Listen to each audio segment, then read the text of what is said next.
नमस्कार बंधुসকল আপোনালোকক পুনৰবাৰ স্বাগতম জনাইছো মই ইমৰান। আজিৰ প্ৰথমটো খবৰ মাদ্ৰাসা চলিব দিয়া নহব। মাদ্ৰাসাত পাঠদান চলি থকাৰ অৱস্থাতে বাধা প্ৰদান বজৰং দলে।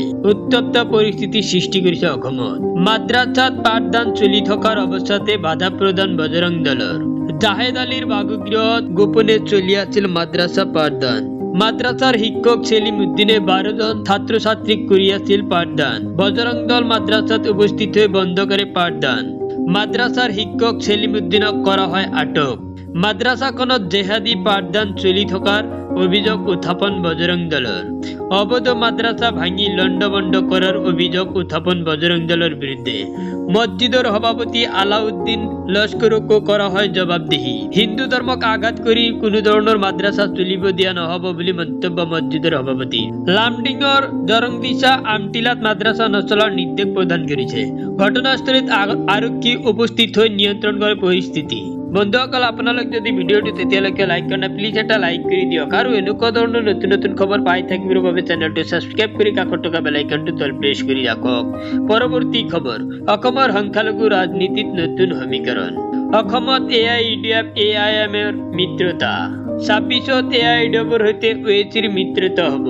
বিহাৰ নিৰ্বাচনৰ নিৰ্ণায়কৰ ভূমিকা লৈছিল AIAMI।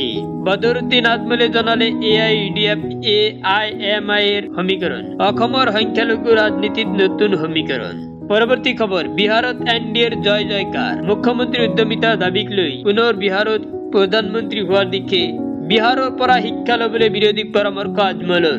বিহাৰত NDAৰ বাজিমাত বিধ্বস্ত মহাগঠবন্ধন। 202খন আসন দখলেৰে ঐতিহাসিক বিজয় NDAৰ। দশমবাৰলৈ মুখ্যমন্ত্ৰী হিচাপে শপত ল'ব নীতিশ কুমাৰ। বিহাৰত চলিল প্ৰধানমন্ত্ৰী মোদী নীতিশ কুমাৰৰ যাদু। মহিলাক 10,000 টকা প্ৰদানৰ আঁচনি পৰিণত ট্ৰাম্প কাৰ্ডত। মাত্ৰ 6খন আসনতে সীমাবদ্ধ শতিকা প্ৰাচীন কংগ্ৰেছ। মুখ্যমন্ত্ৰী হোৱাৰ সপোন এইবাৰ পূৰণ নহল তেজস্বী যাদৱৰ। জংগল ৰাজৰ নেৰেটিভ প্ৰতিষ্ঠাত সফল NDA। বিহাৰৰ পিছত বিজেপিৰ মিছন পশ্চিমবংগ। বিহাৰৰ ফলাফলক লৈ উৎসাহিত অসমৰ বিজেপি। অসমত প্ৰভাৱ পৰিব নেকি বিহাৰ বিধানসভা নিৰ্বাচনী ফলাফলৰ। বিহাৰত বিফল হল মুছলমান যাদৱৰ সমীকৰণ। মহিলা যুৱ প্ৰজন্মৰ সমীকৰণৰ সফলতা লাভ NDA। বিহাৰৰ নিৰ্বাচনৰ ফলাফল দেখি শংকিত বিৰোধী দলে। অসমৰ উদ্যমিতাৰ বাবে বিহাৰত জয় NDAৰ। মুখ্যমন্ত্ৰী উদ্যমিতাৰ দাবীক ন্যায্যতা দিলে অখিল গগৈ। গাঁওবোৰৰ দৰে বহি থাকিলে অসমত বিৰোধী হাৰিব হকিয়নী অখিল গগৈৰ। বিহাৰৰ পৰা শিক্ষা ল'বলৈ বিৰোধী পৰামৰ্শ আজমলৰ। বিহাৰত NDAৰ বাজিমাত বিধ্বস্ত মহাগঠবন্ধন।